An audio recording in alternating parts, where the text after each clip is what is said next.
दोस्तों सोचो, अगर एक दिन तुम्हारी मौत हो जाए, ट्रेन की चपेट में आ जाओ और अगले ही पल तुम एक बंद कमरे में जिंदा खड़े हो। ना डॉक्टर, ना हॉस्पिटल, ना कोई चमत्कार, बस एक बड़ी काली बॉल। और वो बॉल तुमसे कहे, अब तुम मरे नहीं हो लेकिन आजाद भी नहीं हो, हमारे लिए एलियंस मारो।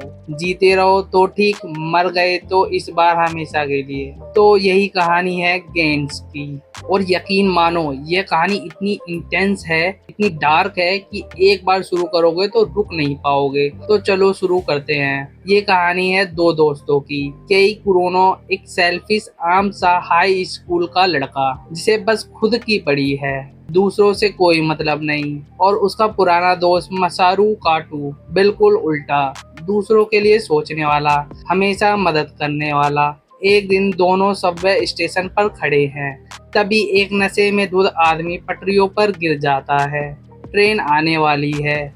काटो बिना सोचे कूद जाता है, उसे बचाने कुरोनो भी किसी तरह नीचे उतर जाता है। आदमी तो बच जाता है, लेकिन दोनों दोस्त ट्रेन की चपेट में आ जाते हैं। मौत पक्की। लेकिन अगले ही पल दोनों एक बंद कमरे में खड़े हैं, पूरी तरह ठीक। कमरे में और भी लोग हैं, सब कंफ्यूज, सब डरे हुए। और कमरे के बीच में है एक बड़ा काला गोला, जिसका नाम है गेंस। गेंस क्या है, ये कोई नहीं जानता। ये कहाँ से आया, यह भी कोई नहीं जानता। लेकिन इसके रूल्स बिल्कुल क्लियर हैं। गेंस खुलता है, अंदर से निकलते हैं वेपन्स, और एक नाम आता है स्क्रीन पर। वो नाम होता है किसी एलियन का। मिशन सिर्फ एक, उसे ढूंढो और मारो टाइम लिमिट में। मिशन पूरा हुआ तो वापस, मिशन में मरे तो खत्म। इस बार सच में अब इन लोगों के पास कोई चॉइस नहीं है। ना भाग सकते हैं, ना कमरे से निकल सकते हैं, सिर्फ लड़ सकते हैं। और यहीं से शुरू होता है एक ऐसा सफर जो एक्शन से भरा है, जो हॉरर से भरा है, जो इंसानी रिश्तों की असली परीक्षा है। लेकिन दोस्तों, गेम सिर्फ एलियंस मारने की कहानी नहीं है। इसमें सवाल है, बड़े सवाल, जैसे कि क्या जिंदगी की कोई वैल्यू है? क्या मौत के बाद भी लड़ने का हक है? क्या एक सेल्फिश इंसान हीरो बन सकता है? कुरुनो, जो शुरू में खुद को बचाने के बारे में सोचता था, धीरे धीरे बदलता है। जो लोग उसके साथ फाइट करते हैं वो उसके लिए मैटर करने लगते हैं। और जब उनमें से कोई मरता है तो वो दर्द असली लगता है। गेंद सूट की बात करें तो यह एक काला टाइट सूट होता है, जो पहनने वालों को सुपर ह्यूमन स्ट्रेंथ देता है। स्पीड बढ़ती है, हीलिंग होती है, और वेपन्स ऐसे हैं जो साइंस फिक्शन से सीधे उठाए गए लगते हैं। मतलब एक ऐसी गन जो एलियंस को ऐसे उड़ा देती है जैसे वो थे ही नहीं। गेम्स का स्कोर सिस्टम, हर मिशन के बाद पॉइंट्स मिलते हैं। जितने ज्यादा एलियंस मारो उतने ज्यादा पॉइंट्स।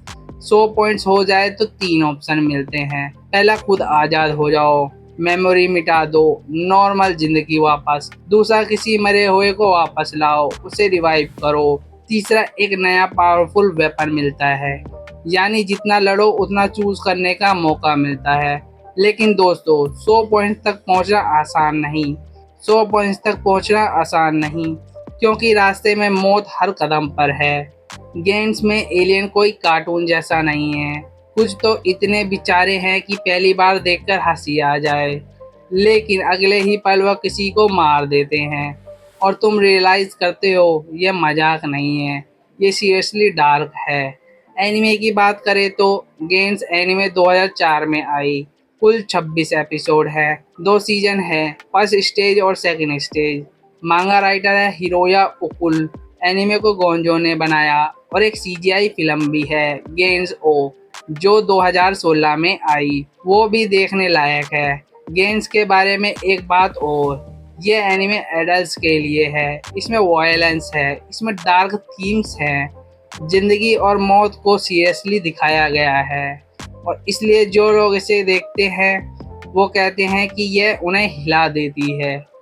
अगर आपको एक्शन पसंद है, अगर आपको ऐसी स्टोरी पसंद है जो सोचने पर मजबूर करे, अगर आपको ऐसा हीरो पसंद है जो परफेक्ट नहीं है, जो गलतियां करता है, डरता है लेकिन फिर भी लड़ता है, तो गेम्स आपके लिए है। और अच्छी बात यह है, गेम्स का हिंदी डब भी अवेलेबल है। नेटफ्लिक्स पर इसका ऑफिशियल हिंदी डब मौजूद है। तो अगर सबटाइटल्स पढ़ना पसंद नहीं तो सीधे नेटफ्लिक्स खोलो और हिंदी में एंजॉय करो। क्रंची रोल पर भी देख सकते हो जैपनीज ऑडियो के साथ।